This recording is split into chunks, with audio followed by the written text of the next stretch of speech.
Eliphas Leví. La ciencia de Hermes. La revelación de los supremos secretos. Introducción. Las trascendentales ciencias de la cábala y de la magia garantizan al hombre un excepcional, exacto y eficiente poder práctico, y debemos condenarlas como inútiles y engañosas si ellas no aportan dichas garantías. Juzgar a los doctores de la ley por sus obras, dijo el gran Señor, y la regla es infalible. Si deseas que crea en lo que conoces, enséñame lo que haces. Para poder sublevar al hombre hacia la emancipación moral, Dios se esconde de él mismo, y en cierto sentido, el gobierno del mundo se entrega a él. Él abandona su existencia para ser divino a través de las grandezas y armonías de la naturaleza, así pues, el hombre puede perfeccionarse progresivamente si continuamente amplía la idea que concibe de su Creador. El hombre únicamente conoce a Dios a través de los nombres que le da a este ser de seres, y únicamente le distingue por las representaciones que él intenta trazar. Así pues, el hombre es en cierto modo el creador de él, por el cual él ha sido creado. El hombre cree ser la imagen de Dios, y por el hecho de ampliar indefinidamente su propio reflejo, cree que está perfilando en un espacio infinito la sombra de alguien que resulta ser incorpóreo, sin sombra y sin límite. Crear a Dios, realizar nuestra propia creación, hacernos a nosotros mismos independientes, infranqueables e inmortales. Ciertamente, en este punto nos encontramos con un programa más imprudente que el sueño de Prometeo. Eliphas Leví, en un comentario afirma que la iniciación alquímica está indicada en una carta dirigida al barón Spedalieri: yo poseo el más curioso MSS del arte hermético, y ahora conozco todos los misterios de la ciencia de Hermes desde sus principios. He visto cómo se producía el secreto del fuego, he visto cómo los dos espermas metálicos se formaban a sí mismos, el blanco, que es como el mercurio, y el rojo, que es un aceite viscoso, como el azufre líquido. Yo sé que el oro puede producirse, pero creedme que yo nunca lo he hecho. El oro es el símbolo del trabajo y del intercambio entre los hombres, no ha sido manufacturado, ha sido obtenido, y cualquiera que hiciera uso de otro oro en el comercio, sería ante mis ojos un mero fabricante de monedas, el más cobarde porque, seguro de la impunidad, al ser su oro puro, su fraude sería descubierto solo con su secreto, el conocimiento del cual significaría la ruina universal. Así pues, es justo que la existencia de este secreto sea denegada, para que nadie pueda buscarlo. El hombre debe ser elevado por una especie de moral pontificada para llegar a conocerlo y nunca abusar de él. El secreto corresponde a la producción química de lo binario en el reino de los metales. De una sustancia se crean dos, y de estas dos sustancias otra, que de ninguna manera se parece a la primera. Su base es atrevida y poco piadosa, su intención es tan ambigua que roza la locura. Sin embargo, se trata de un programa paradójico únicamente en su forma, ya que se presta a una interpretación falsa y sacrílega. Por una parte, es perfectamente razonable y su completa realización está garantizada por la ciencia de sus adeptos. El hombre, de hecho, crea a un Dios conforme su propia inteligencia y bondad. El Dios que él adora es siempre su propio retrato magnificado. Concebir lo absoluto en la bondad y la justicia significa que uno mismo sea más justo y bondadoso. La calidad intelectual y moral son riqueza, y de hecho, son las más grandes de todas las riquezas. Estas deben ser adquiridas con trabajo duro y lucha. La desigualdad de aptitudes y los casos de niños que nacen con una organización más perfecta que otros deberá tenerse en cuenta, pero debemos pensar en tales organismos como el resultado de una labor más avanzada de la naturaleza, y que los niños, tan bien dotados, las han adquirido. Si no por sus esfuerzos individuales, por la unión de los esfuerzos de los seres humanos que, con su existencia, están conectados. Se trata de un secreto de la naturaleza, la que no hace nada por casualidad. La posesión de más facultades intelectuales, así como de dinero y tierras, constituye un imprescriptible derecho de transmisión y herencia. Sí, el hombre ha sido llamado para terminar el trabajo de su Creador, y cada uno de los momentos que él emplea en mejorarse o en dañarse es decisivo para la eternidad. La adquisición de una invariablemente honrada y una invariable voluntad justa es lo que le hace vivir una vida eterna, ya que nada sobrevive a la injusticia y al error excepto la miseria de su desorden. Entender que lo correcto es desearlo y, en el campo de la justicia, desear es realizar. Por esta razón el Evangelio nos dice que los hombres serán juzgados de acuerdo con sus obras. Nuestras obras nos transforman en lo que somos hasta tal punto que nuestros cuerpos reciben, a través de nuestros hábitos, una modificación y, a veces, un completo cambio de apariencia. Una forma adquirida o impuesta llega a ser una providencia o una fatalidad para toda nuestra existencia. Esas estrafalarias figuras con las cuales los egipcios dotaron a sus símbolos humanos de divinidad representan las formas fatales. Tifón, con su boca de cocodrilo, está condenado a devorar incesantemente para saciar su panza de hipopótamo. Así pues, está condenado, por su voracidad y fealdad, a la eterna destrucción. El hombre puede destruir sus facultades por negligencia o abuso. Puede crear, por sí mismo, nuevas facultades a través del buen uso de estas que ha recibido de la naturaleza. Se dice frecuentemente que el afecto no tiene que ser impuesto, que la fe no es posible para todos, que el carácter no se puede transformar, pero todas estas afirmaciones son únicamente ciertas para los perversos o los indolentes. Podemos hacernos a nosotros mismos confiados, piadosos, cariñosos y sacrificados, cuando realmente deseemos serlo. Podemos enriquecer la mente con la serenidad de la justicia y el destino con la omnipotencia de la justicia. Podemos reinar en el cielo a través de la fe y en la tierra a través del conocimiento. El hombre que pueda gobernarse a él mismo será el rey de toda la naturaleza. Ahora nos disponemos a mostrar a través de qué métodos los auténticos iniciados se transformaron en señores de la vida, gracias al hecho de dominar el sufrimiento y la muerte, como llevaron a cabo en ellos mismos y en otros, las transformaciones de Prometeo, como ejercieron la divinidad de Apolonio, como manufacturaron el oro de Ramón Llull y de Flamel, como al renovar su juventud poseían el secreto de Postel el resucitado y del fabuloso Cagliostro. Revelaremos los secretos supremos o mágicos. Primera parte. El Magnum Opus. El Magnum Opus es eminentemente la creación del hombre por él mismo, es decir, la completa conquista que puede realizar de sus facultades y su futuro. Se trata sobre todo de la perfecta emancipación de su voluntad, la cual asegura su dominio universal sobre Azot y Magnesia, es decir, un completo poder sobre el gran agente mágico. Este agente mágico, que fue disfrazado bajo el nombre de la primera materia del Magnum Opus por los antiguos filósofos herméticos, determina que las especies de sustancia alterable y transmutación metálica, así como la medicina universal, pueden conseguirse realmente a través de su método. Esto no es una hipótesis, es un hecho probado y rigurosamente demostrable. Nicolás Flamel y Ramón Lal, ambos pobres, repartieron inmensas riquezas. Agrippa nunca llegó más allá de la primera parte del Magnum Opus y murió en el intento, luchando por conseguir la completa serenidad, conseguir ser dueño de sí mismo y por establecer su independencia. Como todos los misterios mágicos, las operaciones herméticas y los secretos del Magnum Opus son triples, religiosas, filosóficas y naturales o materiales, todas independientes. El oro de los filósofos es, en religión, la razón absoluta y suprema, en filosofía, la verdad, en la naturaleza visible es el sol, que es el emblema del sol de la verdad, así como la sombra de la primera fuente de donde todos los esplendores brotan, en el mundo subte. Ráneo y mineral se encuentra el oro más puro y perfecto. Por esta razón, a la búsqueda del Magnum Opus se le denomina la búsqueda de lo absoluto y a la gran obra se le llama la obra del sol. Así como la magia es la ciencia de la luz, el hermeticismo es la ciencia del fuego, la cual está englobada en su totalidad en la doctrina de Hermes Trismegistus, esculpida primitivamente, se dice, en una mesa de esmeralda. Aquellos que se refieren a la operación del Magnum Opus son como siguen. Debéis separar la tierra del fuego, lo etéreo de lo denso, suavemente y con sumo cuidado. Asciende desde la tierra al cielo, y de nuevo vuelve desde el cielo a la tierra, y es invertido con la potencia de los elementos superiores e inferiores.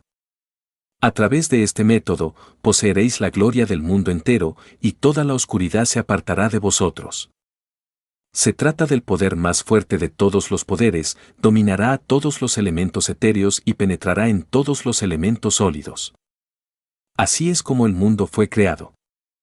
Para separar lo que es etéreo de lo que es denso, en la primera operación, la cual es enteramente interior, debemos emancipar el alma de todo vicio y prejuicio, y esto se logra con el uso de la sal filosófica, a saber, sabiduría, con el uso del mercurio, que es la destreza y el esfuerzo personal, finalmente, el uso del azufre, que representa la energía vital y el fervor de la voluntad. A través de este método se consigue la transformación de los elementos preciosos más pequeños, incluso el rechazo de la tierra, en oro espiritual.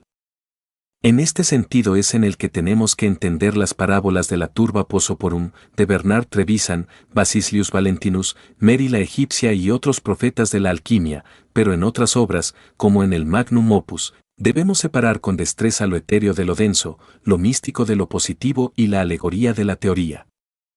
Si deseamos leerles con deleite y sacando provecho, primero debemos interpretarles alegóricamente en su totalidad, luego debemos descender de las alegorías a las realidades, a través del camino de las correspondencias o analogías indicadas en el dogma número 1, que lo que está situado arriba es como lo que está debajo, y a la inversa. Todos los maestros del conocimiento han reconocido que es imposible llegar a resultados materiales si las analogías de la medicina universal y la piedra de los filósofos no han sido encontradas en los dos grados superiores, del mundo religioso y filosófico.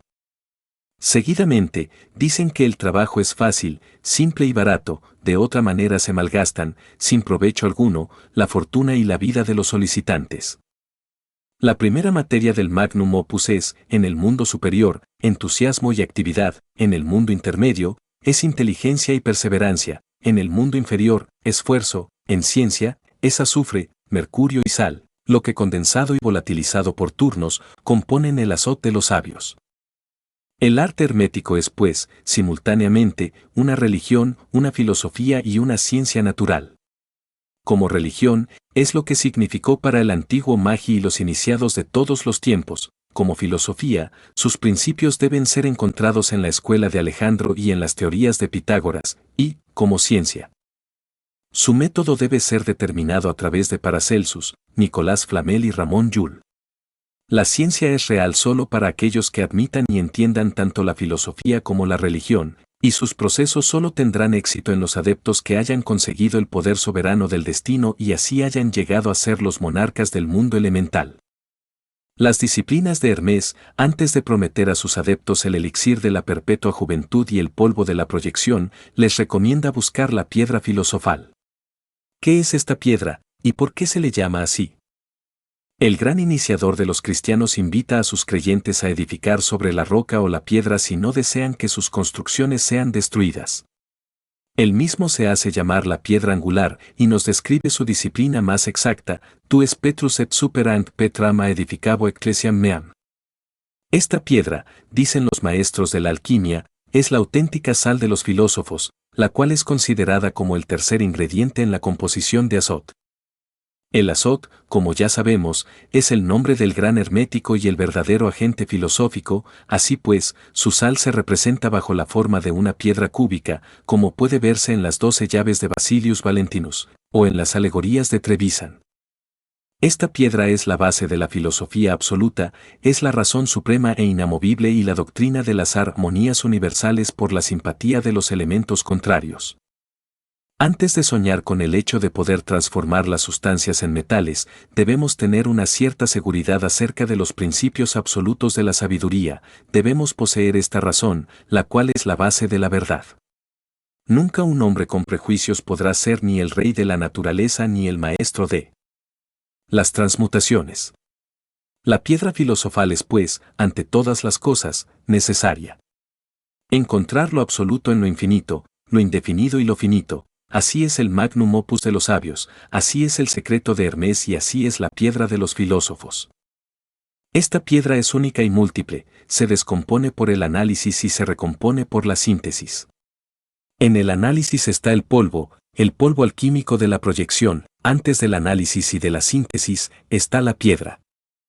Esta piedra, dicen los maestros, no debe ser expuesta al aire ni a las miradas de lo profano. Debe mantenerse oculta y preservada con cuidado en el lugar más secreto del laboratorio del propietario y la llave de este lugar siempre la debe llevar consigo la persona en cuestión.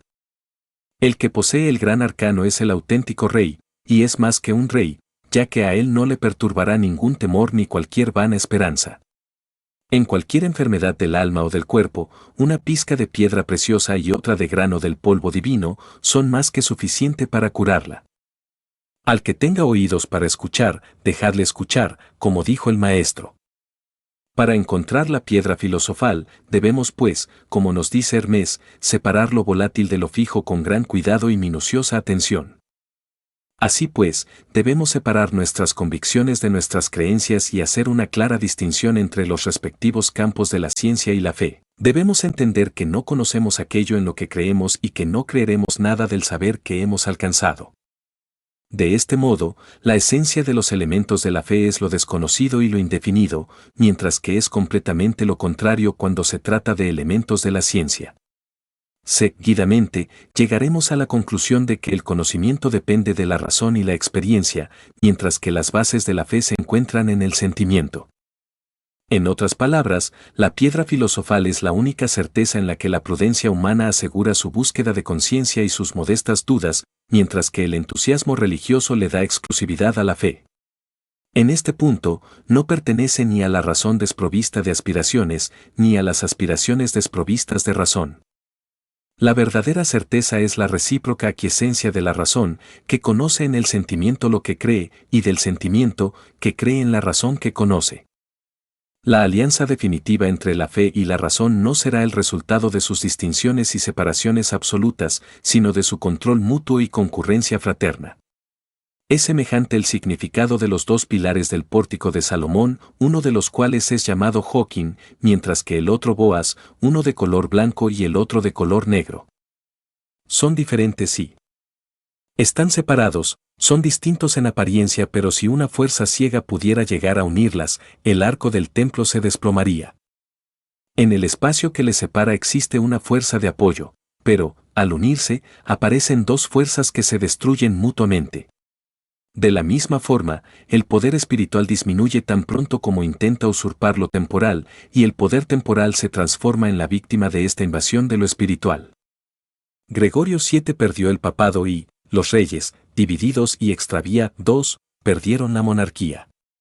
El equilibrio humano ha necesitado de dos bases, el trabajo se siente atraído por dos fuerzas, la generación requiere dos sexos.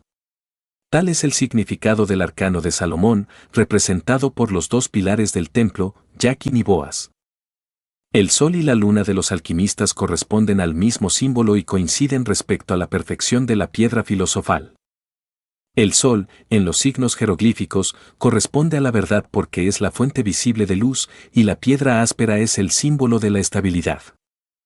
Por esta razón los antiguos adoraban al sol bajo la figura de una piedra negra, la cual era llamada Heliogabalus, y los alquimistas de la Edad Media también apuntaban a la piedra filosofal como la primera forma de fabricación del oro de los filósofos, es decir, el método para transformar todos los poderes vitales, representados por los 6 metales, en el sol, o sino, en verdad y en luz, la primera e indispensable operación del magnum opus y la que nos guía hacia las adaptaciones secundarias, la que ayuda a conocer a través de las analogías de la naturaleza el oro natural y no regenerado. A los creadores del oro espiritual y vivo, a los poseedores de la auténtica sal, el auténtico mercurio y el auténtico azufre de los filósofos. Los antiguos filósofos herméticos solían decir que la sustancia universal, al exteriorizarla, toma 3 formas y 3 modos. La forma activa y que produce movimiento es el azufre, que no corresponde con el elemento químico también llamado así. La forma pasiva y móvil es el mercurio, el cual no tiene ninguna conexión con el metal líquido y pesado que conocemos, el mercurio que conocemos. La forma equilibrada o mezclada es la sal, compuesta por 2 fuerzas, es sin embargo una sustancia imposible de descomponer. Debido a sus formas fueron llamados los 4 elementos, análogos al oxígeno, al hidrógeno, al nitrógeno y al carbono. Su principio básico era que la sustancia llega a diversificarse por el movimiento y toma diferentes apariencias, de acuerdo con sus ángulos polares y atracciones, al igual que cada molécula de la sustancia que está siendo magnetizada y polarizada como los mundos. Ellos creían en el movimiento perpetuo, que es considerado como el supremo arcano de la física, y pensaban, con razón, que a través de la dirección artificial de las fuerzas naturales, era posible, Dentro de un cierto círculo y de acuerdo a una cierta medida, adelantar o retrasar ese movimiento. Carta al barón Spedalieri. El hecho de encontrar la piedra filosofal es, pues, haber descubierto lo absoluto, como también es denominado por los maestros. Lo absoluto es lo que no tolera errores, es la separación de lo fijo de lo volátil, es el patrón de la imaginación, es la necesidad de ser, es la ley inmutable de la verdad y la razón. Esto es lo que lo absoluto significa. Dios no puede existir salvo en la virtud de una suprema e inevitable razón. Así pues, esta razón es lo absoluto. Es en esto en lo que debemos creer si deseamos que nuestra fe posea una base razonable y sólida. Aquel que intente alcanzar la comprensión de gran mundo y la posesión del gran secreto, debe, después de haber estudiado los principios aquí mostrados, leer atentamente a los filósofos herméticos, y alcanzará la iniciación así como otros también la han alcanzado. Pero el dogma único de Hermés debe ser interpretado como la llave de sus alegorías y debe seguirse el orden indicado en el alfabeto cabalístico del tarot para clasificar las materias y dirigir la operación. Todos los maestros de la alquimia que han escrito sobre el Magnum Opus han utilizado expresiones simbólicas y figurativas, y, en cierta manera lo hicieron así, tanto para apartar a los profanos de una obra que para ellos podría ser peligrosa, como para hacerse entender entre los adeptos, revelándoles el mundo completo de las analogías que está gobernado por el único y soberano dogma de Hermés. De este modo, para ellos, el oro y la plata representan al rey y la reina, o la luna y el sol, el azufre representa el águila voladora, el mercurio, la barbada cabra alada, sentada sobre el cubo y coronada con llamas, la materia o sal representa el dragón alado, los metales en ebullición son leones de varios colores, y finalmente, la obra completa posee al pelícano y al fénix como sus símbolos. Las transformaciones de la química hermética son los desarrollos artificiales de los gérmenes naturales. Ninguna produce oro, pero podemos ayudar a la naturaleza a producirlo, y de hecho, toda la ciencia de Hermés. Esto se corresponde, aparentemente, con el verbum inenarrabile de la escuela alejandrina, llamada ararita por los cabalistas. Todo está incluido en una palabra de 4 letras, se trata del tetragrama de los hebreos, el azot de los alquimistas, el tot de los bohemios y el tarot cabalístico. Esta palabra expresada de formas tan variadas significa Dios para el profano, hombre para los filósofos y al adepto le proporciona la última palabra de la ciencia humana y la llave del poder divino, pero él solo puede valerse de ella en solitario ya que entiende la necesidad de nunca revelarlo.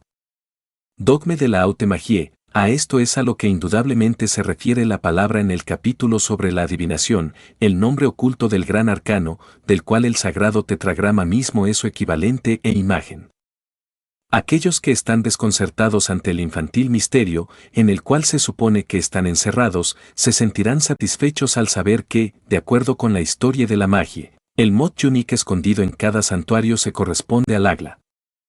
Se basa en la sagacidad con la que seleccionan y organizan los materiales propios de la naturaleza para que así ella pueda realizar su trabajo, en el cual nunca fracasa, siempre y cuando los instrumentos que ella utilice hayan sido encontrados depositados natural o artificialmente, tal y como ella los dispuso. El secreto completo de la filosofía de Hermés está contenido en esta sencilla indicación. Es la dirección del fuego natural, no crear sino hacer madurar a los minerales. Hemos descubierto la piscicultura y el hermeticismo es metalicultura, pero ¿quién recogerá carpas y siembra huevas de arenques? ¿Cómo puede entonces producirse oro a partir de la sal, el azufre y el mercurio? M. Lewis Lucas, el erudito inventor del biómetro, ha demostrado que, de acuerdo con las nociones de los antiguos, la sustancia es individual y posee sus formas especiales debido a la diversidad de sus formas de polarización molecular y la variada angulosidad de su radiación magnética. Así pues, todos los seres son imanes individuales y el problema que debe ser resuelto por la magia de Hermés es este: cómo acumular y fijar el calor latente en un cuerpo artificial de manera que se cambie la polarización de los cuerpos naturales por su unión con este cuerpo artificial. La creación de oro en el Magnum Opus se realiza a través de la transmutación y la multiplicación. Ramón Llull, uno de los más grandes y sublimes maestros de la ciencia, dice que para hacer oro debemos tener oro, ex nihilo nihil fit, de hecho no podemos crear riqueza, podemos aumentarla y multiplicarla. Así pues, hagamos entender a los aspirantes del saber que un adepto no puede esperar ni milagros ni juegos de manos. La ciencia hermética, como todas las auténticas ciencias, es matemáticamente demostrable, incluso sus resultados materiales son tan rigurosos como los de una ecuación resuelta correctamente. El oro hermético no solo es una doctrina auténtica, una luz donde no hay oscuridad, una verdad desprovista de toda combinación de falsedad, es también oro real, material y puro, el más precioso que se puede encontrar en las minas de la tierra. Pero el oro vivificador, el azufre. Esto es, ¿cómo puede producirse oro de la sal, el azufre y el mercurio del material común y noble? De hecho, el oro de los filósofos puede ser, y es producido, a partir de la sal, el azufre y el mercurio de los filósofos. La así llamada transmutación metálica, no pudiendo ser lograda a través de la manipulación de metales y minerales comunes, no es en realidad la transmutación de los metales, sino la aplicación de los poderes adaptadores del divino espíritu inmortal a las sustancias muertas y externas del mundo material. Vivificador o el auténtico fuego de los filósofos, debe ser buscado en la casa de Mercurio. Este fuego se alimenta de aire. Para describir su atractivo y expansivo poder, no podemos sugerir una comparación mejor que la del rayo, el cual, en un principio, solo es una exhalación seca y terrestre unida a un vapor húmedo, pero que, a fuerza de excitación, asumiendo una naturaleza apasionada, actúa sobre la humedad, uniéndose a ella, lo cual le atrae y transforma su propia naturaleza, tras lo que se precipita rápidamente hacia la tierra, desde donde es atraído por una naturaleza fija, similar a la suya. La sal y el azufre solo sirven para preparar el mercurio. Estas palabras, enigmáticas en su forma pero básicamente inteligibles, expresan brevemente lo que los filósofos entienden por su mercurio fusionado con azufre, el cual se transforma en el señor y regenerador de la sal. Se trata del azot, el magnesio universal, el gran agente mágico, la luz astral, engendrada por energía animal, poder intelectual, al que comparan con el azufre por sus afinidades con el fuego divino. En cuanto a la sal, es la materia absoluta. Todo elemento material contiene sal y toda sal puede transformarse en oro puro a través de la operación combinada de azufre y mercurio que, a veces actúa tan rápidamente, que la transmutación puede realizarse instantáneamente sin fatiga para el que lo practica y casi sin coste alguno. En otras ocasiones, y de acuerdo con la más contraria disposición de los factores ambientales, la operación requiere varios días, meses y a veces incluso años. Todo depende del magnes interior de Paracelsus. El trabajo consiste básicamente en proyectar, y la proyección se realiza perfectamente a través de la compresión efectiva de una sencilla palabra. De hecho, se trata de una operación importante del trabajo, consiste en la sublimación, lo que no es otra cosa, de acuerdo con Geber, que la elevación de la sustancia seca mediante el fuego, con adherencia en su propia base. Como ya hemos dicho, existen dos leyes naturales quirománticas, dos leyes esenciales que producen, por compensación, el equilibrio universal de los elementos. Estos son estabilidad y movimiento, análogos en filosofía, para la verdad y la invención, y análogos en la concepción absoluta, para la necesidad y la libertad, las cuales son la esencia de Dios. Los filósofos herméticos le dieron el nombre de fijo a todo aquello ponderable, a todo aquello que por su naturaleza tiende a permanecer en reposo y a la inmovilidad. Invocan todo lo que más natural y fácilmente obedece a la ley del movimiento volátil y luego forman su piedra a través del análisis, es decir, por la volatilización de lo fijo, seguidamente, a través de la síntesis, es decir, por la fijación de lo volátil, que consiguen gracias a la aplicación de lo fijo, a lo que llaman su sal, compuesta de mercurio sulfúrico, o la luz de la vida, enviada y devuelta omnipotente a través de una operación secreta. Se valen también de todo lo natural y su piedra puede encontrarse en cualquier lugar donde haya sal, lo que provoca el hecho de que se diga que ninguna sustancia es extraña al magnum opus y que incluso los más aparentemente compatibles civiles materiales pueden transformarse en oro, lo cual es cierto, como ya hemos dicho, en el sentido de que estas sustancias también contienen una sal productiva, representada en nuestros emblemas por el cubo de piedra. Saber cómo extraer de toda materia la sal pura oculta en ella, significa poseer el secreto de la piedra, la cual en este punto se denomina la piedra salina, descompuesta y reconstituida por el od, o la universal luz astral, es única y múltiple, por lo que, al igual que la sal, puede ser disuelta e incorporada a otras sustancias. Obtenida a través del análisis, debería ser denominada como el mercurio y, recuperada a través del método sintético, se trata de la auténtica panacea de los antiguos, ya que cura cualquier enfermedad, tanto del alma como del cuerpo. Ha sido llamada la medicina de todas las naturalezas. Cuando por la iniciación absoluta disponemos de las fuerzas del agente universal, siempre tenemos esta piedra a nuestra disposición, ya que su extracción consiste en una operación simple y sencilla pero bastante diferente de la proyección o de la transformación metálica. Esta piedra, en su estado subliminal, no debe, como ya hemos dicho, entrar en contacto con el aire, el cual puede, en parte, disolverla y destruir su virtud. Además, no sería conveniente inhalar sus emanaciones. El hombre sabio la preserva en sus envoltorios naturales que los cabalistas llaman pieles. Para expresar jeroglíficamente esta regla que nos invita a la prudencia, dotan a su mercurio, el cual fue personificado en Egipto por Hermanubis, con una cabeza de perro, y a su azufre, representado por el Baphomet de los templarios o el príncipe de Sabat, con esa cabeza de cabra que ha sido la causante de que las asociaciones secretas de la Edad Media sean mucho más criticadas. El Magnum Opus de Kermes es una operación esencialmente mágica y se considera como la más suprema de todas ya que supone lo absoluto respecto al conocimiento y la voluntad. Hay luz en el oro, oro en la luz y luz en todos los elementos. La voluntad inteligente, la cual asimila la luz, dirige pues las operaciones de la forma substancial y solo emplea la química como un instrumento secundario. La influencia de la voluntad y de la inteligencia humana sobre las operaciones de la naturaleza, en parte. La siguiente mistificación fue considerada como una nota importante sobre este tema, en la segunda edición del Dogme et Rituel de la Haute Magie. La nota dice, para trabajar con los minerales, la primera materia ha de ser exclusivamente mineral, pero no un metal, se trata de la sal metálica. Esta materia se denomina vegetativa porque tiene la apariencia de una fruta y de un animal ya que produce una especie de leche y sangre. Contiene el fuego que se utiliza para disolver.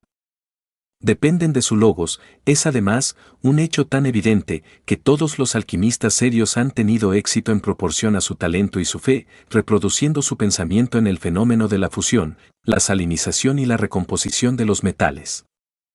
El gran agente de la operación del Sol es la fuerza que está descrita en el símbolo de Hermes sobre la mesa de esmeralda. Se trata de la fuerza mágica universal, el ígneo motor espiritual, el od judío y la luz astral, de acuerdo con la expresión adoptada en esta obra.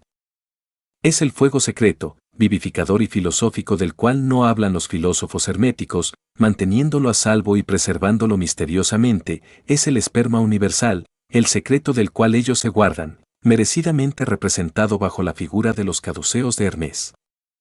Un secreto inmensamente físico fue también ocultado bajo las parábolas cabalísticas de los antiguos.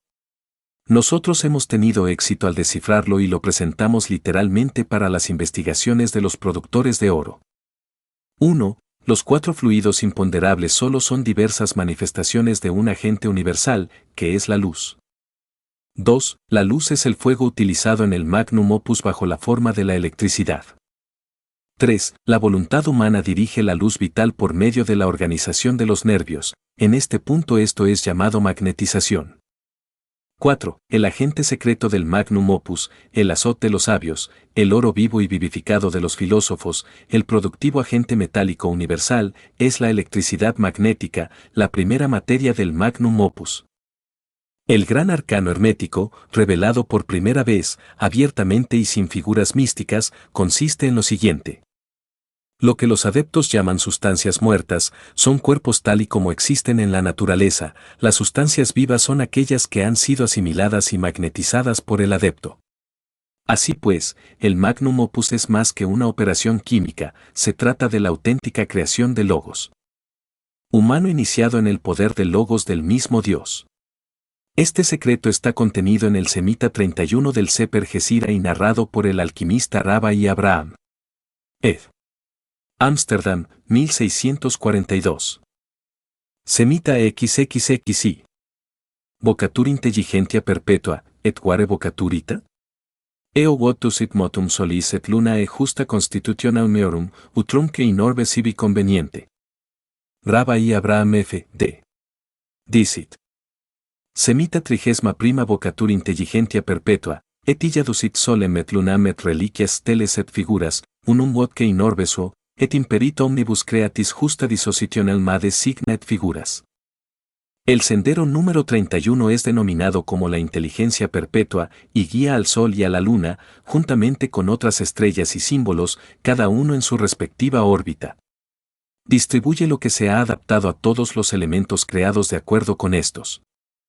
Este texto, como podremos observar, continúa siendo completamente ambiguo para aquellos que no conocen el valor de cada uno de los 31 senderos. Estos corresponden a los 10 números y a las 22 letras jeroglíficas de la Cábala. El 31 está conectado con aquello que representa la lámpara o luz mágica existente entre los cuernos de Baphomet. Se trata del signo cabalístico del Od o de la luz astral, con sus dos polos y su centro equilibrado. Como ya hemos dicho, en el lenguaje alquímico, el Sol representa al oro, la Luna a la plata y las estrellas restantes o planetas corresponden al resto de los metales. El fuego secreto de los maestros alquimistas era la electricidad, y todo esto corresponde a la mitad de su gran arcano, pero ellos conocen cómo equilibrar la fuerza de este fuego a través de una influencia magnética, la cual concentran en su atanor. La misteriosa obra de Rabba y Abraham tiene tanta relación con la alquimia como que de los 3 impostores hace otra clase de literatura. Como se describió extensamente por Nicolas Flamel pero nunca fue vista, excepto por el adepto francés, fue necesario manufacturarla, lo cual se hizo de mutuo acuerdo. La alquimia está llena de imposiciones y clasificaciones de este tipo, pero ellos son, en su gran mayoría, bastante inofensivos porque se traicionan a sí mismos. Segunda parte. La medicina universal.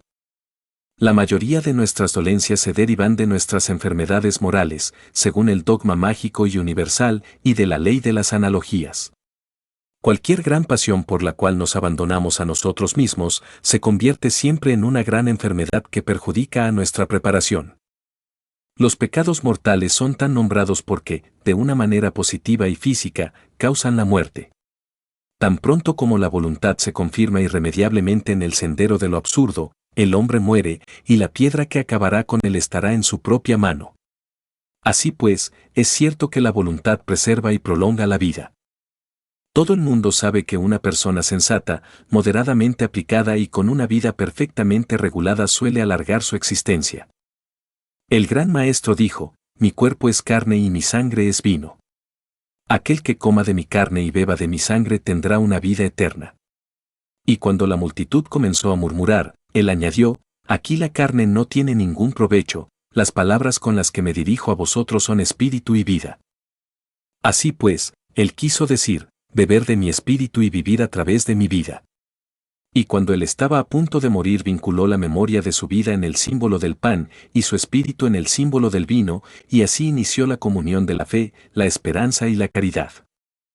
En el mismo sentido, los maestros herméticos dicen, transformad el oro en algo puro y poseeréis la medicina universal, apropiaos de la verdad para vuestro beneficio, permitidle ser el manantial del cual bebéis cada día y entonces, poseeréis la inmortalidad de los sabios. La moderación, la tranquilidad del alma, un carácter sencillo, la calma y la racionalidad de la voluntad, no solo nos hacen felices sino que nos aportan fuerza y salud. Por el hecho de llegar a ser un hombre de bien y un ser racional, el hombre se hace a sí mismo inmortal, nosotros somos los autores de nuestro destino, y Dios no nos salva sin nuestro propio consentimiento. La muerte no existe para el hombre sabio, es un fantasma horrible construido a través de la ignorancia y la debilidad de la multitud. El cambio es lo que hace evidente la existencia del movimiento y el movimiento es vida. Un cadáver no podría descomponerse estando muerto. Todas las moléculas que lo forman se mantienen vivas y están en movimiento. ¿Y creíais que la mente es lo primero que se disipa y que no vive más? ¿Creéis que el pensamiento y el amor pueden cesar cuando, en realidad, la materia más grande nunca perece? Si al cambio debe llamársele muerte, entonces, día a día, morimos y volvemos a nacer ya que nuestros cuerpos siempre están cambiando. Así pues, temed ensuciar y desgarrar vuestros atuendos, pero no temáis abandonarlos cuando llegue la hora del descanso. El hecho de embalsamar y preservar los cuerpos es una superstición que va en contra de la naturaleza. Es un intento de crear muerte, es la inmovilidad forzosa de una sustancia que la vida ha necesitado. Pero no debemos destruir o deshacernos de los cadáveres, la naturaleza por ningún motivo lo hace, y no debemos arriesgarnos a romper violentamente los huesos de un alma que se está liberando. La muerte nunca es instantánea, se alcanza a través de diferentes grados. Mientras la sangre no está absolutamente fría, mientras los nervios puedan reaccionar, el hombre no está completamente muerto, y si ninguno de los órganos vitales están destruidos, el espíritu puede ser llamado, o de una forma accidental o por nuestra fuerza de voluntad. Un filósofo dijo que rechazaría el testimonio universal antes que creer en la resurrección de los muertos, y hablaba tan imprudentemente porque al pertenecer a la fe de la evidencia universal creía en la imposibilidad de la resurrección. Permitidnos ser suficientemente audaces para afirmar que la resurrección es posible y que incluso ocurre más a menudo de lo que imaginamos. ¿Cuántas personas cuyas muertes han sido confirmadas judicial y científicamente, han sido después descubiertas muertas en sus ataúdes? Eso es cierto, pero han vuelto a la vida, después de ser enterradas, y han luchado con sus manos hasta abrirse las arterias durante una interminable agonía para escapar de una nueva muerte? Un médico nos dirá que dichas personas estaban en letargo. No obstante, ¿qué es el letargo? Los efectos del éter o el estupor producido por el cloroformo es un verdadero letargo que a veces produce la muerte, cuando el alma, regocijada por su liberación temporal, tiene la suficiente fuerza de voluntad para marcharse finalmente. Lo cual es posible en aquellos que han conquistado el infierno, es decir, en aquellos cuya fuerza moral es mayor que su atracción astral. Así pues, la resurrección es posible solo para las almas elementales, y sobre todo son estas las que más expuestas están a despertar en la tumba sin desearlo. Los auténticos sabios nunca han sido enterrados vivos. El cuerpo es el traje del alma, que va unida a la sensibilidad, y cuando la sensibilidad cesa nos encontramos ante un signo inequívoco de que el alma está partiendo. Cuando este traje está gastado o seria e irreparablemente rasgado, es abandonado y nunca se recupera. Pero cuando, por algún accidente, se abandona este atuendo sin que esté gastado o rasgado, el alma, en algunos casos, puede volver a recuperarlo, tanto por su propio esfuerzo como por la ayuda de otra voluntad más fuerte y más activa que la suya. La muerte no es ni el final de la vida ni el principio de la inmortalidad, es la continuación y la transformación de la vida. Ahora bien, siempre debemos considerar una transformación como un progreso. Pocas personas muertas han consentido volver a esta vida y recuperar el traje que acaban de rechazar. Esto hace que la resurrección sea uno de los más difíciles logros en la suprema iniciación, y su éxito nunca está garantizado, aunque podría ser considerado como algo accidental o inesperado. Para resucitar a una persona muerta, las más poderosas cadenas de atracción, que pueden atarla de nuevo a la forma que ha abandonado, deben traerla, devolverla inesperada y enérgicamente. Es necesario, pues, estar previamente alerta respecto a esta cadena, luego agarrarla y seguidamente producir una fuerza, a través de la voluntad, lo suficientemente potente para reuniría instantáneamente mediante esta fuerza invencible. El método a seguir está indicado en las Sagradas Escrituras. Los profetas Elías y San Pablo lo emplearon con éxito. La persona muerta debe ser magnetizada, colocando nuestros pies sobre los suyos, nuestra boca sobre su boca, luego, concentrando toda nuestra voluntad y llamando mentalmente, con todo el cuidado y afecto que nos sea posible, al alma que se ha escapado durante un largo tiempo. Si podemos convencer al alma del difunto, con gran amor y respeto, si con el pensamiento que le transmitimos magnéticamente, podemos persuadirle de que todavía la vida es necesaria para él y de que todavía existen aquí abajo días felices, reservados para él, volverá. A veces basta con coger a la persona de la mano y alzarla rápidamente llamándola en voz alta.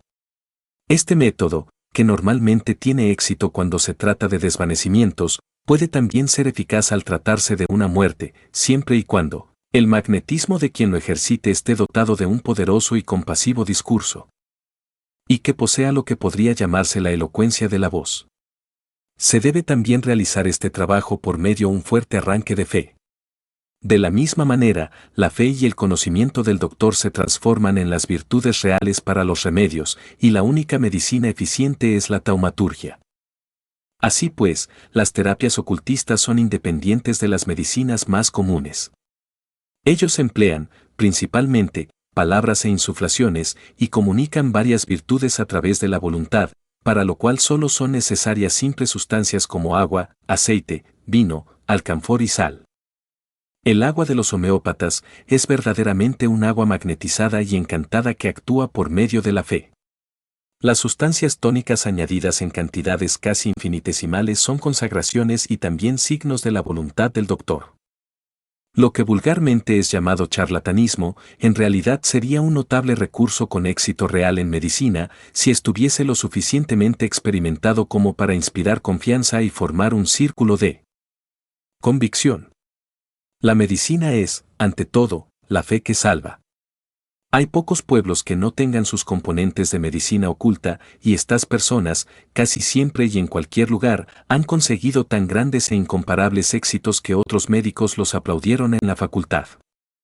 Los remedios que prescriben suelen ser estrafalarios o ridículos y llegan a mejores resultados de acuerdo con esto, porque exigen y obtienen más fe tanto de los sujetos como de los ejecutores. La insuflación es una de las prácticas más importantes de la medicina del ocultismo porque es un signo de la transmisión de vida. De hecho, insuflar significa darle aliento a alguien o a algo, y ya sabemos, por el dogma de Hermes, que es la virtud de los elementos la que ha creado las palabras y que existe una proporción exacta entre las ideas y las palabras, las cuales se convierten en las primeras formas y realizaciones verbales de las ideas. Dependiendo de que la respiración pueda ser cálida o fría, puede ser también atrayente o repulsiva. La respiración cálida corresponde a la electricidad positiva y la fría a la electricidad negativa. Los animales con carácter nervioso y tenso temen a la respiración fría, tal y como podemos ver cuando, al soplar a un gato éste se importuna. Al mirar fijamente a un león o un tigre y dirigirle nuestra respiración a la cara, les dejaremos tan estupefactos que les forzaremos a retroceder ante nosotros. Una insuflación cálida y prolongada restablece la circulación, sana los dolores reumáticos, restablece el equilibrio en los humores o tendencias del cuerpo y disipa el cansancio. Viniendo de una persona buena y simpática, resultará ser el remediador universal. La insuflación fría apacigua aquellos dolores causados por congestión y retención de líquidos. Estas dos respiraciones deben ser, pues, alternadas, observando la polaridad del organismo humano y actuando de una forma opuesta a los polos, sujetos, uno después del otro, a un magnetismo contrario. Así pues, para curar un ojo inflamado, el ojo sano debe ser insuflado cálida y cuidadosamente, seguidamente deben ser practicadas las insuflaciones frías en el órgano irritado, desde una distancia prudente y en la misma proporción que las candás. Las corrientes magnéticas pasan a actuar como la respiración, a través de la transpiración y radiación del aire interior, el cual pasa a ser fosforescente con luz vital. Las corrientes lentas corresponden a la respiración cálida, la cual recoge y eleva a los espíritus, las rápidas corresponden a la respiración fría, la cual dispersa las energías y neutraliza todo aquello que tienda a congestionar. La insuflación cálida debería ser realizada tanto transversalmente como desde arriba hacia abajo. Todo el poder de los médicos ocultistas se encuentra en la conciencia de su voluntad, y todo su arte consiste en crear fe en sus pacientes. Todo es posible para aquel que cree, como nos dijo el Señor. El médico debe dominar a su paciente a través de su presencia, su tono y sus gestos, debe inspirar confianza de forma paternal y entretenerle con charla amable y alegre. Rabelais, quien era más mago de lo que parecía, eligió el pantagruelismo como su especial panacea.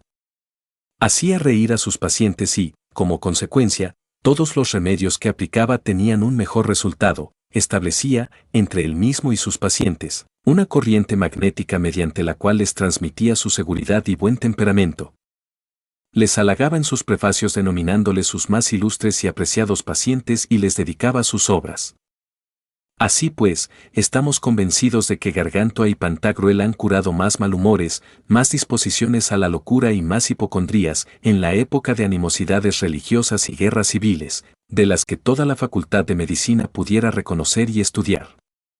La medicina oculta es esencialmente compasiva. Se debe establecer un afecto recíproco, o al menos, de buena voluntad, entre el doctor y el paciente. Los siropes y jarabes poseen una virtud inherente, son lo que la opinión común de la gente y el paciente hacen de ellos. Por lo tanto, la homeopatía la suprime sin ningún inconveniente. El aceite y el vino, combinado con sal o alcanfor, sería suficiente para la cicatrización de cualquier herida y para crear pomadas o aplicaciones para calmar el dolor. El aceite y el vino son eminentemente medicamentos de la tradición evangélica. Es el ungüento de los samaritanos, y en el Apocalipsis, el profeta, cuando describe las grandes plagas, ruega para que los poderes vengadores no permitan que falte ni el aceite y ni el vino, ya que significaría quedarnos sin la esperanza y la curación de muchas heridas. Entre los cristianos primitivos, se trataba de la extremaunción y, para el apóstol San Juan, quien ha transmitido la receta en su epístola a los fieles del mundo entero, consistía en la práctica pura y simple de la medicina universal del Maestro. ¿Hay un hombre enfermo entre vosotros? Permitidle llamar a los sacerdotes de la iglesia y dejarles rezar por él, untándole de aceite en el nombre del Señor. Este divino arte terapéutico se perdió progresivamente y la extremaunción ha llegado a ser considerada como una formalidad religiosa a la hora de morir. La virtud taumatúrgica de los aceites sagrados no puede ser totalmente consignada al olvido a través del dogma tradicional, y su recuerdo está retenido en aquel pasaje del catecismo referido a la extremaunción. Tercera parte. La juventud renovada. El principio universal de la vida es el movimiento substancial, la substancia eternamente en movimiento, invisible e impalpable, en un estado volátil, que se manifiesta de una forma material cuando queda fija a través del fenómeno de la polarización. Esta es una substancia perfecta, incorruptible e inmortal, pero sus manifestaciones, sus formas, cambian continuamente debido a la perpetuidad del movimiento. Así pues, todo muere porque todo vive, y si pudiéramos inmortalizar una forma, podríamos detener el movimiento y crear la única y auténtica muerte. Encarcelar para siempre a un alma en un cuerpo humano momificado, esta sería la horrible solución a la paradoja de la pretendida inmortalidad, en el mismo cuerpo y en la misma tierra. Todo se regenera a través del solvente universal, el poder del cual está consagrado a la quinta esencia, es decir, al centro equilibrador de los dos polos. Los 4 elementos de los antiguos corresponden a las 4 fuerzas polares del imán universal, de lo magnético, y es, en su justa proporción, donde se debe buscar la medicina universal del cuerpo, así como del alma, que se nos ofrece a través de la religión, por aquel que se sacrificó eternamente en la cruz para salvar al mundo. Y a pesar de todo, el perdón del pecado, de alguna manera se unió a la ceremonia o al predicador de la fe, a la que acompañó, y fue la vida de la ceremonia. A.W. Watt. La clave de la gran obra es esta medicina universal de las almas y los cuerpos, es el nimbo de Adán y el cetro de Salomón, es la materialización terrestre del Sanctum Regnum.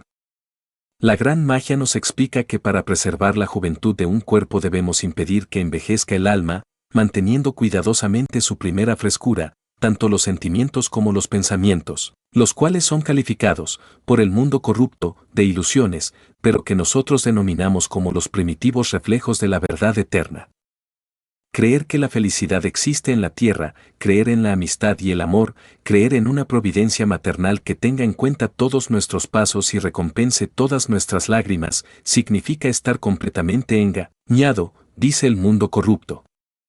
Y fracasa al darse cuenta de que el engañado es aquel que piensa que debe ser fuerte cuando se prive de todos los placeres del alma.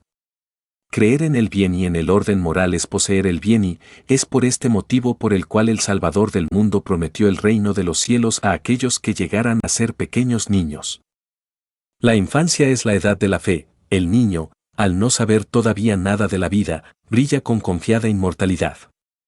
¿Puede él dudar de su propia devoción, ternura, amistad y amor al encontrarse en los brazos de su madre? Llegad a ser niños de corazón y os mantendréis jóvenes en cuerpo. Las realidades de Dios y de la naturaleza sobrepasan infinitamente todos los sueños del hombre, tanto en bondad como en belleza. De este modo, las personas llenas de prejuicios son aquellas que nunca han sabido cómo ser felices, y la prueba está, para su pesar, en que solo han bebido de manantiales cubiertos de fango. Incluso para disfrutar de los sensuales placeres de la vida, debemos poseer sentido de la moralidad, y aquellos que calumnian la existencia, ciertamente han abusado. La magia suprema guía al hombre hacia el más puro código moral. Vel sanctum invenit, vel sanctum facit, dijo un adepto para mostrarnos que para ser feliz incluso en este mundo debemos ser sagrados. Ser sagrados, algo fácil de decir, pero ¿cómo podemos obtener la fe cuando no creemos? ¿Cómo recuperar el placer de la virtud cuando un corazón está depravado por el vicio? Es una pregunta recurrente para las 4 máximas de la ciencia: saber, desafiar, tener fuerza de voluntad y mantenerse en silencio. Debemos imponer el silencio ante nuestros disgustos, debemos estudiar nuestros deberes y practicarlos como si los amásemos.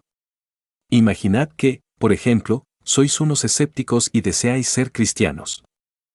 Seguid los ejercicios de un cristiano, rezad regularmente, utilizando la fórmula cristiana, acercaos a los sacramentos asumiendo la fe, y la fe llegará. Un loco, si lo desea persistentemente, puede llegar a ser un hombre de entendimiento mediante ejercicios análogos. Cambiando los hábitos del alma podemos cambiar, con seguridad, los del cuerpo. Los factores que más contribuyen a la hora de envejecer a través de nuestra deformación son el rencor y los pensamientos amargos, juicios desfavorables sobre los demás, la furia de un orgullo herido y las pasiones no satisfactorias. Una filosofía benévola y pacífica podría salvarnos de todos esos males. Si cerramos los ojos ante las faltas de nuestro vecino, solo teniendo en cuenta sus buenas facultades, encontraremos la bondad y la gentileza en cualquier lugar. El hombre más perverso posee sus buenos momentos, y con frecuencia se desarrollan cuando sabemos cómo tratarle. Si no tuviéramos nada en común con los vicios humanos, ni siquiera los percibiríamos. La amistad y la propia abnegación que ésta inspira son encontrados incluso en cárceles y mazmorras. El abominable Lacenaire incluso devolvió dinero cuando le fue prestado y en muchas ocasiones realizó actos de generosidad y benevolencia. Nadie es absolutamente malo o bueno. Nadie es bueno excepto Dios, dijo el mejor de los maestros. Lo que confundimos con el entusiasmo de nuestra virtud es, a menudo, un secreto sobre nosotros mismos, la envidia disimulada y un arrogante sentido de contradicción. Cuando vemos desórdenes manifiestos y pecados escandalosos, dicen los autores de la teología mística, creo que esas personas están sometidas por Dios a juicios más grandes a los que nosotros estamos sometidos, y que ciertamente, o al menos muy probablemente, no llegamos a ser tan respetables como ellos y lo haríamos mucho peor si estuviéramos en su lugar. Paz, paz. Esta es la suprema alma bondadosa, que nos ofrece lo que Cristo heredó del mundo. Gloria a Dios en el cielo y paz en la tierra para los hombres de bien. Los primeros padres cristianos consideraban la tristeza como el 8º pecado mortal. De hecho, el verdadero arrepentimiento de los cristianos no es la tristeza sino el consuelo, la alegría y el triunfo. Yo deseaba el mal y ya no lo deseo por más tiempo, estaba muerto y ahora estoy vivo. El padre del hijo pródigo ha matado al ternero condenado porque su hijo ha vuelto, ¿y qué puede hacer el pródigo? Llorar, sentirse un poco confundido, pero sobre todo, estar contento. La locura y la maldad son las únicas cosas tristes del mundo. Tan pronto como deliberemos sobre ellas, que nos permitan reír y exclamar gritos de alegría, porque estamos salvados y porque todos los muertos que nos aman disfrutan en el cielo. Todos nosotros llevamos dentro un principio de muerte y de inmortalidad. La muerte es el animal, y el animal nunca produce la locura.